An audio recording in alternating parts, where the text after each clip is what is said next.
Hello, my name is Aulia Ayu Pratiwi from class TA2, attendance number is 5. Here, I will explain how to check diode components with multimeter analog. Just go to the video. First, set the multimeter selector position on the ohmmeter multiplied by 1000 scale.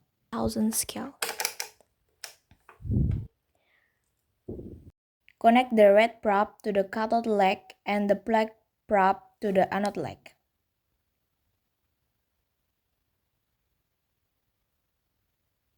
Look at the multimeter display whether the needle is moving or not. Well, here, the needle moves. Change the probe to the opposite, connect the black probe to the cathode leg, and connect the red probe to the anode leg. Look at the multimeter display whether the needle is moving or not. Well, here, the needle doesn't move.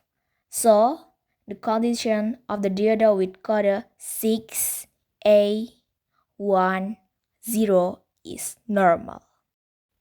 That's all the explanation from me. Thank you, bye.